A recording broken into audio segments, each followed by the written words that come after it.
it was a dope piece of technology. I don't know if I explained that right. You can watch this video here for a little bit of a better explanation, or you can just read this article. It's on BBC.com. No, not that BBC. British Broadcasting News. I mean, British Broadcasting Company.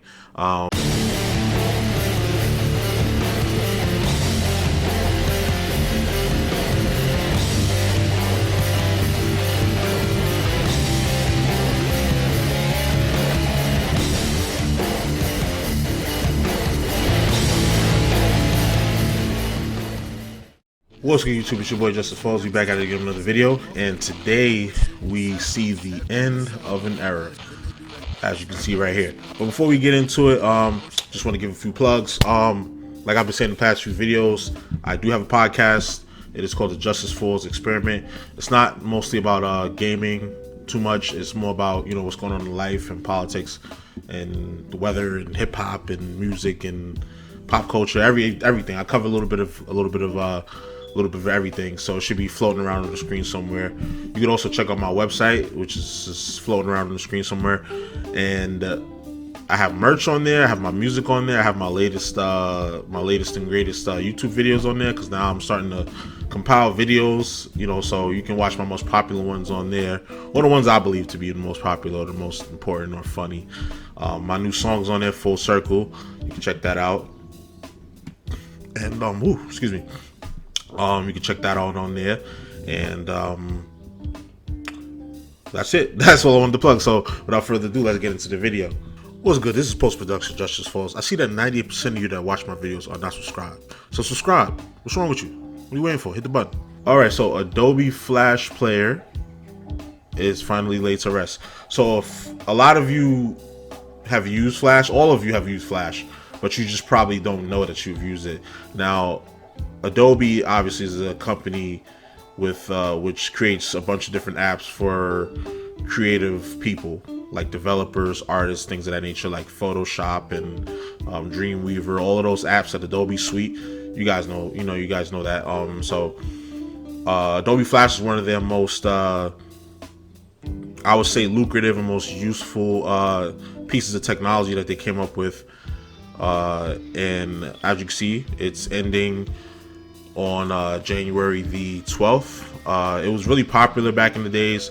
We know you in computer class, you playing those old school Flash games on like newgrounds.com or like miniclip.com, all of those websites where we would get those Flash games just to kill time. Some we even play to this day. I know I still play a few Flash games myself. And I started to get notifications on my devices that they were ending soon. So, you know, it made me a little sad, but you live and you learn, and it was good while it was there.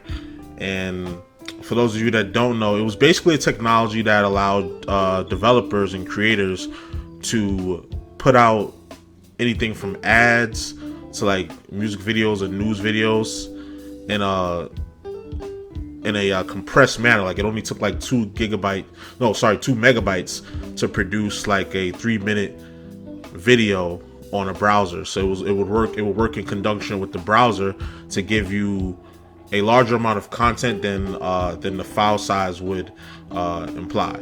So it was a dope piece of technology. I don't know if I explained that right. You can watch this video here for a little bit of a better explanation, or you can just read this article.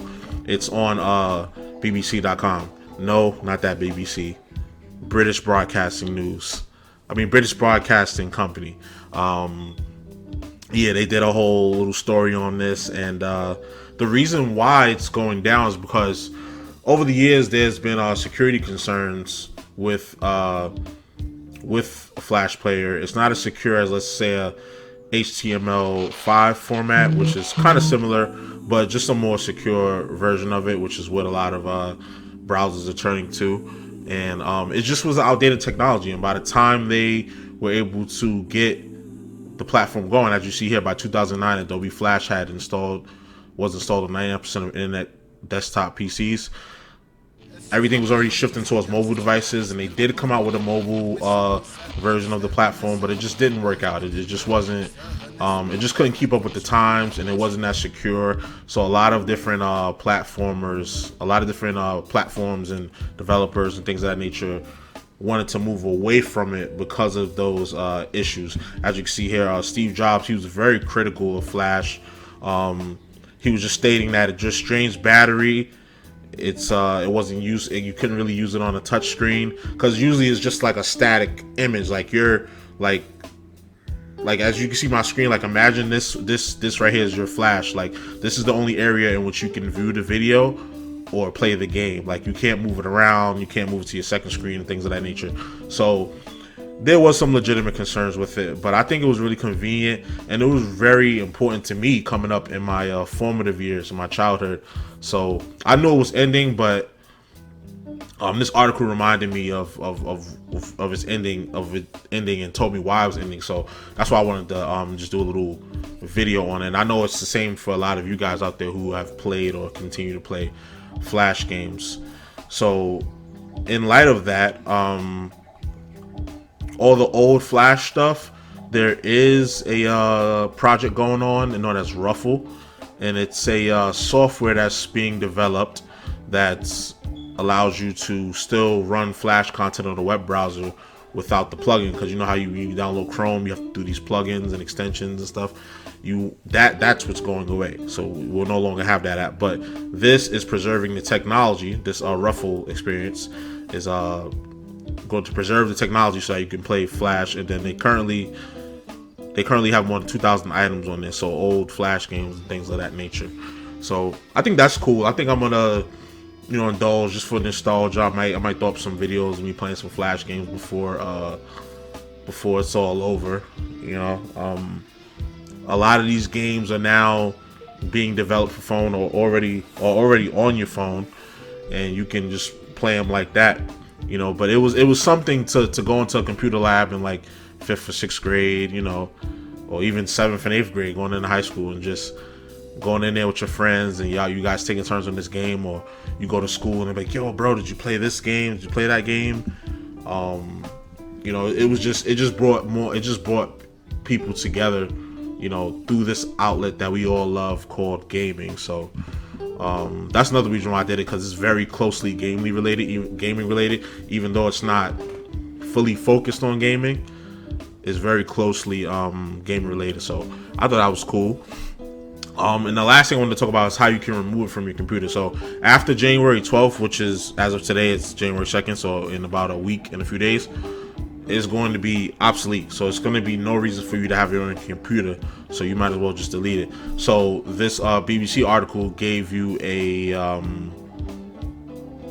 an option to delete it. So you basically just go to the Adobe site, download the uninstaller, make sure you close all browsers and anything that uses Flash, run the uninstaller, you verify that the uninstaller is incomplete. I'll reset the computer just to play it safe. Then it's gone, and that's the history of Flash. So you guys already know the vibes though. Let me know what you think in the comments. Like, comment, subscribe, all that good stuff. And this is your boy Justice Falls, bidding farewell to Flash Player, and bidding farewell to this video. We out. One.